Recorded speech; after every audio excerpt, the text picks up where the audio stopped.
Белый птах.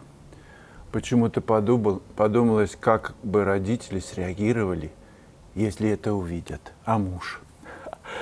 Ну, обнаженка, когда позирует. А дети? У меня малыш нормально реагирует, кстати. У меня много моделей приходит. Странно все это. Наверное, художники проще к этому относятся. Эта модель, не человек, позировала. Дальше ее проблемы. Они никого не волнуют. И, наверное, женщины раздеваются за деньги. Ну, за деньги, конечно, мы платим моделям. А вы попробуйте, белый птах, попозировать. Просто вот хотя бы чуть-чуть головку вот так вот. На 15 минут вот так вот. Как все потом затекает. Это очень сложная работа. А художник разрешит жену свою усадить, позировать. Или дочку, маму. Дочка позировала. У меня много есть набросков обнаженных с дочкой. И с женой есть работы. Странные они, люди-художники. Ну, странные, конечно. Я сразу предупредил, что тут собираются... Ого, поэтому и палата. Ну, не палата, а госпиталь такой. На излечении мы находимся. Немножко куку. А вы, белый птах, конечно, думаете, что красота принадлежит вам. И что вы родились, конечно же, в трусах и в красивой футболке с буквой. И, наверное, сексом вы никогда не занимались и не будете заниматься. И, конечно, в этом красивого вы не видите только грязь. Не дай бог прям глаза открыть. Это что-то не про меня. А как могут дети такие красивые рождаться из грязи?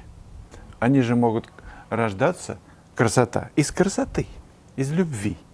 Нет ничего красивее женщины в природе. Ну ничего. Ну что, даже саксаул какой-нибудь, кривенькая какая-нибудь яблонька колючая, слива, в конце концов, инжир. Разве он красивее женщины? Кошка тоже красивая, гуляет где-то. 2. Но она говорить не умеет, чувствует, понимает все. Но вот слов таких, как вы, не напишет. Стало быть, вы красивее, чем кошка. Скажете, нет, кошка красивая. Но она без трусов. И нормально ей. Она не стесняется. Ну, раз такой разговор пошел, придется обнаженку показывать в этом эфире. Хорошо, мы это сделаем. Галина Перфилова. Я не могу остановиться, пишу вам и пишу. Заново открыл для себя этого удивительного, талантливого художника. Это речь о фильме, который я снимал в Таосе, о Фешине. Я даже не знаю, сколько раз буду пересматривать это видео. Спасибо большое, Галина. На моем канале существуют разные плейлисты. И есть плейлист «Мастерская художника», художника, там, выставки художников. И вот там просто нажмите «Плейлисты», закладочку. Вот это, выберите нужный вам. И просто все отсортировано. Посмотрите, что там есть. Там много чего есть интересного. Владислав Якушев. Хотел бы знать общее мнение насчет одной ситуации. И как это можно понимать. Поясню. У нас на улице жил художник, год назад умер. И мне дали возможность прийти к нему домой и посмотреть вообще, как он жил. Я пришел и увидел огромное количество невероятных профессиональных работ. Большие полотна с невероятными сюжетами. И что интересно, он никогда не выставлялся. И знают о нем только соседи и я. И в другой день я сходил на выставку какой-то женщины и разочаровался. Огромное количество непрофессиональных работ, только цветы и церкви. Был очень разочарован. И оказалось, что она у нас популярна. И такое замечаю часто, что хорошие художники мало выставляются или вообще не выставляются. По крайней мере, у нас в Пятигорске. А кто-то с простенькими работами постоянно выставляется. Как вы думаете, с чем это связано? Большое спасибо. Что на дворе у нас творится, Владислав? Что вообще происходит сейчас? Мы живем в одном времени с больными людьми. У нас здесь госпиталь, палата. Здесь мы проходим реабилитацию, восстановление под наблюдением главврача. Выставляемся, обсуждаем работы. Кстати, на телеграм-канале можно выставляться, делать выставки, обсуждать работы коллег. И я постоянно там выставляю свои новые работы. И вы выставляете. Интернет дает возможность, конечно, не живьем, но все-таки познакомиться. Можно увеличенные работы делать, несколько вариантов масштабирования. Так, по крайней мере, хоть видна кухня и видны какие-то детали. Скорее всего, художник, о котором вы рассказываете, был в курсе, в каком обществе он живет и кому что показывать. И вообще, нужно ли это кому-то. Очень малый процент, кому нужна живопись. Ведь художников считают немножечко странными. Вот недавно человек написал: странные вы какие художники. Нас приглашал, я помню, в Полтаву Стас Вагнер. Мы встречались здесь, в Гурзуфе, потом с Бато поехали в Полтаву, прекрасно писали там. Он выращивает все, там куча хозяйства, хлеб печет и пишет, любит картины писать. И он подошел ко мне и говорит: ты знаешь, Слава, меня здесь считают немножечко ку-ку. Я говорю: как так? Почему? Ну, подошел как-то, говорит, сосед, смотрит, я там пишу, у них у всех там куры, свиньи, все это помидоры, все это алыча. Он посмотрел и говорит: делом бы ты занялся. Ну, это распространенное явление. Это и Пластовы рассказывали то же самое. То есть то, чем мы с вами занимаемся, это не дело, дохода оно не приносит. Видите, этот человек прожил жизнь, у него там громадное количество работ, которых он даже не стал их выставлять, потому что, ну, не знаю по какой причине, но вполне вероятно, потому что понимал, что общество еще не доросло до того, чтобы почувствовать то, что он чувствует. Писал наверняка, потому что он не мог не писать. Художник, композитор, музыкант, поэт не может не писать, не играть. Идея мессианства, вразумить кого-то, отсутствует, потому что он наверняка был занят собой. Это развитие его души, это его разговор с главврачом нашего госпиталя. Ну, не госпиталя, кому-то не нравится госпиталь, санаторий. Назовем это санаторий. Здесь хорошо, во дворике можно погулять. Это дают трехразовое питание.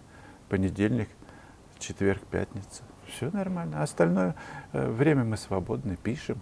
Кто что хочет, делает. Но главное, делает от души. Вот это ключевой момент.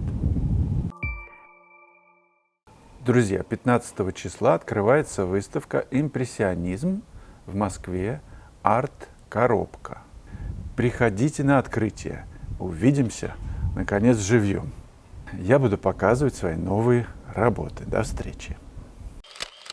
Марина Урванцева. Если у тебя есть 1000 рублей и выбор, что купить, художник купит тюбик краски, а не художник кусок колбасы. Но вот видите, как важна краска, инструмент, возможность творить, писать для художника, даже если у него колбасы нет. Для него творить, писать – это нечто, это первая необходимость. Какая красивая фраза, спасибо, Марина. Любитель ас. Несомненно, мастерство повышается, когда еще по ходу работы начинаем замечать ошибки. Сразу исправлять их.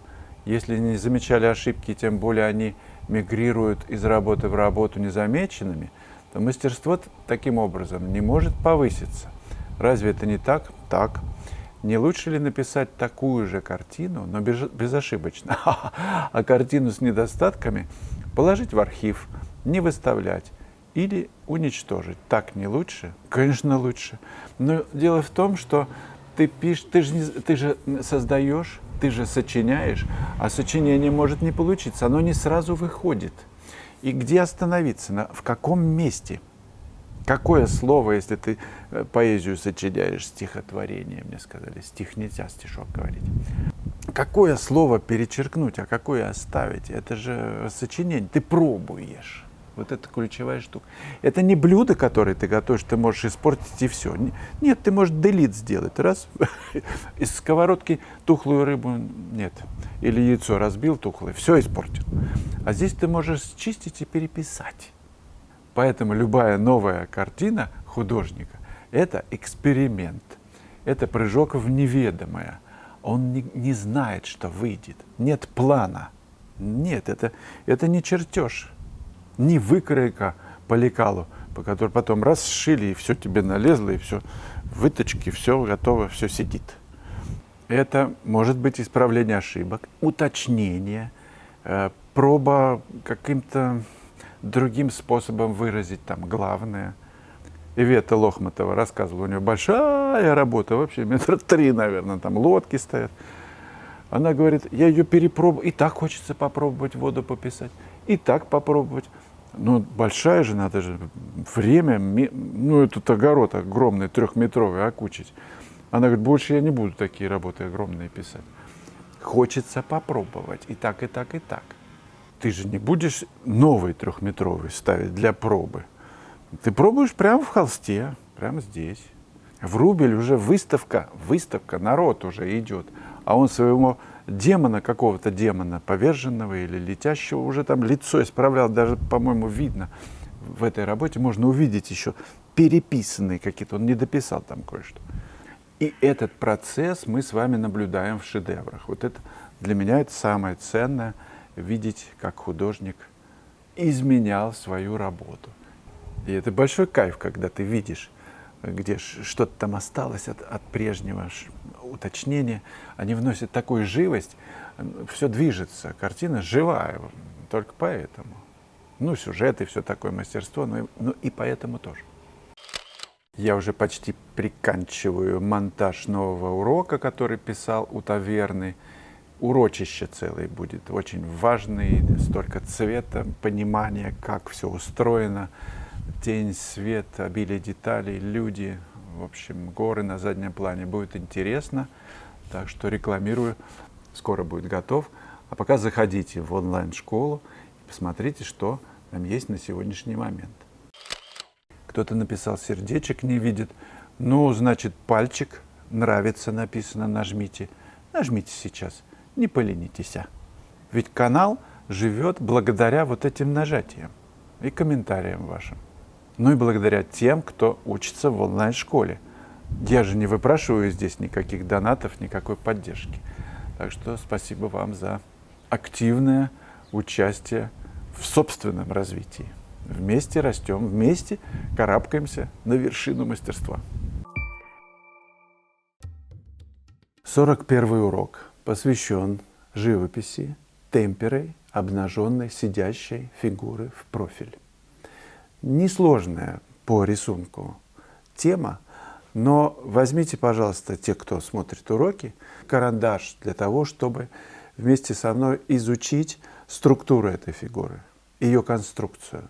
И только потом, когда вы убедитесь, что пропорции соблюдены, что все на своем месте, вы можете взяться за кисть и проработать нечто подобное темперой или гуашью. Есть определенные тонкости построения, конструктивного построения фигуры, об этом в уроке.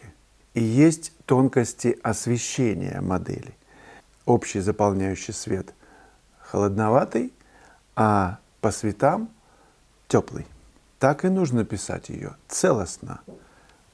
Один план заполняющий, как бы боковую часть, холодновато, разделить все на холодный и теплый свет. Интенсивность холодного и в тоне, и в цвете можно варьировать. Также можно варьировать и интенсивность, насыщенность теплого цвета.